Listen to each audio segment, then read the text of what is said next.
Broadway ਤੁਹਾਡੇ ਵਿਦੇਸ਼ ਜਾਣ ਦੇ ਸੁਪਨਿਆਂ ਨੂੰ ਦੇਵੇਗਾ ਹਕੀਕਤ ਦੀ ਉਡਾਨ। नमस्कार दोस्तों, मेन वीडियो शो स्टार्ट होने से पहले एक छोटा सा अपडेट आपको देना चाहता हूं कि आने वाले दिनों में मेरे एप्लीकेशन डेज स्टार्ट होने जा रहे हैं। इन एप्लीकेशन डेज पे मैं अपने सारे ब्रांचेस में 1 बाय 1 आता हूं, आप लोगों से पर्सनली मिलता हूं, आपके डाउट्स कंफ्यूजन्स को दूर करते हैं। चाहे आपने अभी ब्रॉडवे के साथ अप्लाई करना है या कहीं और से भी अप्लाई करना है या ऑलरेडी ब्रॉडवे के साथ अप्लाई किया हुआ और किसी तरह की भी आप दिक्कत फेस कर रहे हैं, तो आप मेरे साथ पर्सनली मिल सकते हैं। अपनी अपॉइंटमेंट्स टीम से बनाना शुरू कर दें और अपनी डाउट्स और कंफ्यूजन्स को लेकर रेडी हो जाएं। एक बार टीम से प्री कंसल्ट कर लें और फिर टेंशन फ्री होकर ब्रॉडवे के साथ एप्लीकेशन डे पे अप्लाई कर लें। Thank you. नमस्कार दोस्तों, मैं मर्शीद ब्रॉडवे इमिग्रेशन सर्विसेज से लगातार कोशिश इस चैनल के जरिए कनाडा स्टडी वीजा को लेके हर लेटेस्ट इंपॉर्टेंट अपडेट आपसे शेयर करते हैं। तो आज जो चीज़ मैं आपसे शेयर करने वाला हूँ कि IRCC की जो रिफ्यूजल्स आ रही है, कुछ दिन पहले मैंने एक रिपोर्ट शेयर की थी जिसमें बताया था कि तकरीबन 65% रिफ्यूज़ल रेट है इंडिया का, 35% लोगों को वीज़ा मिल रहा है। अब इसके बाद एक और फाइंडिंग जो सामने आई है कि कितनी कौन सी रिफ्यूज़ल्स हैं जो स्टूडेंट्स को लग रही हैं। तो टोटल 9 तरह की रिफ्यूज़ल्स हैं या रिफ्यूज़ल के रीज़न्स हैं जो बच्चों को आ रहे हैं।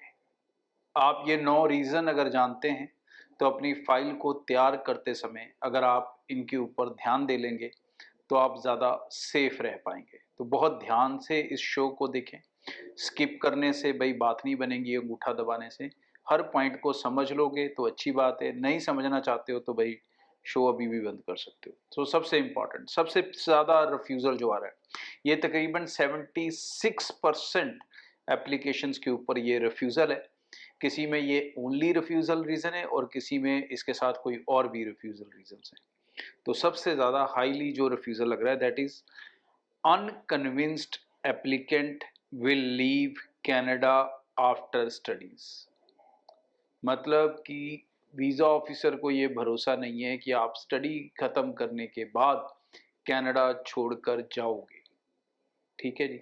अब ये भरोसा दिलाने के लिए क्या क्या चीज़ें आपको ध्यान रखनी है, अपनी फाइनेंशियल फिगर उसको स्ट्रॉन्ग करें, अपने कोर्स को लेके जो इंडिया के अंदर उसके करियर प्रोस्पेक्टिव्स हैं उसके ऊपर थोड़ा ज़्यादा स्ट्रेस दें कि करियर वाइज आपके पास कैसी ऑप्शंस हैं यहाँ पे और आप क्यों इंडिया में रहना चाहते हो। Very strong reason, India is a very growing economy. अभी रिसेंटली हमने 4 ट्रिलियन GDP को टच किया है, तो बहुत सारे फ्यूचर प्रोस्पेक्टिव यहाँ पे हैं। अब इनको आप कितने अच्छे से SOP में डालते हो दैट इज़ अनदर पार्ट। दूसरा रीज़न जो तकरीबन 53% लोगों को आ रहा है that is unconvinced applicant will leave Canada based on financial assets. तो यहाँ पर प्रॉपरली आपके फाइनेंस को चैलेंज किया गया है। जैसा मैंने बताया अभी भाई, कई बच्चे अभी भी फंड बहुत कम दिखाते हैं, इनकम बहुत कम दिखाते हैं, या कोई कोई ऐसे भी महारथी हैं जो GIC ट्रांसफ़र नहीं कर रहे या पूरे साल की फ़ीस ट्रांसफ़र नहीं कर रहे। तो ऐसी जब आप कमियां डालोगे तो आपको ये प्रॉब्लम देखने को मिल सकती है। तो ये प्रॉब्लम तो आपको कभी भी छोड़नी नहीं चाहिए। नेक्स्ट, फैमिली इनकम, इसके ऊपर भी आपको ध्यान देना है। थर्ड रीज़न है purpose of visit not consistent with temporary stay. ये तकरीबन 47% लोगों को आता है। ये मेजरली रीज़न आपको तभी आएगा जब आपकी जो स्टडी आपने ऑप्ट की है कनाडा की वो उतनी अच्छी नहीं है। मतलब आपका कोर्स और इंस्टीट्यूट इसके अंदर बहुत बड़ा रोल प्ले करेगा। आपका बैकग्राउंड ऑफ एजुकेशन या आप कितने अच्छे हैं अपनी पढ़ाई के अंदर, ये चीज़ें इसके अंदर मेजरली मैटर करेंगी। Fourth reason is insufficient financial resources for tuition fee. 18% लोगों को ये रीज़न आता है। ये मेजरली कनेक्टेड है आपकी फैमिली इनकम के साथ। जब आपकी फैमिली इनकम आप सफिशेंटली स्ट्रॉन्ग नहीं दिखाते हो कि वो आने वाले सालों के आपके जो एक्सपेंसेस हैं फीसिस के उसको अफोर्ड कर सकती है आपकी फैमिली, तो ये प्रॉब्लम आपको आती है। तो इसके ऊपर भी खास ध्यान दे लें। पांचवा रीज़न है इनसफिशिएंट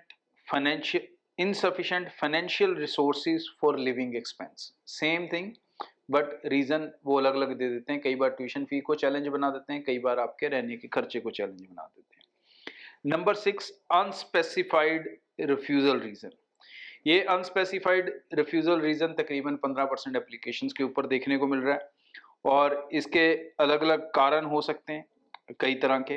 कुछ एग्जांपल्स मैं आपको दे देता हूँ जो इन्होंने बताए हैं इसके अंदर कि किन किन कारणों से ये जो रिफ्यूज़ल है बच्चों को देखना पड़ता है। सो 14.9% तकरीबन 15% लोगों को ये रीज़न आ रहा है, unspecified reason where additional details are provided in the refusal letter other than specific policy ground while the category has declined from 40% in 2029 it remains a significant frustration for applicants due to its lack of clarity। मतलब जब आपकी file के अंदर clarity कम है, transparency कम है, चीज़ें hidden दिख रही हैं, फंड जेन्युइन नहीं दिख रहे, तो ऐसी प्रॉब्लम्स आपको खड़ी हो सकती हैं।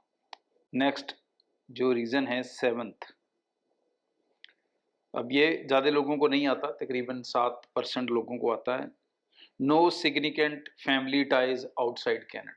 मतलब कई बच्चे ऐसे होते हैं अनफॉर्चुनेटली जिनके कोई ब्रदर सिस्टर यहाँ पे नहीं होता, ओनली सन होते हैं या उनके पेरेंट्स कईयों के गुजर चुके होते हैं, तो ऐसे बच्चे ये प्रॉब्लम में स्टक हो जाते हैं।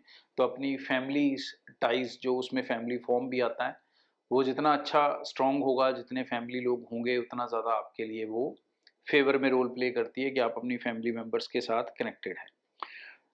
8th जो बहुत कम होता है बट होता है, जहाँ पर आप फेक डॉक्यूमेंट लगा देते हो, मिस रिप्रेजेंटेशन, कोई फाइल के अंदर इंफॉर्मेशन गलत दे देते हो।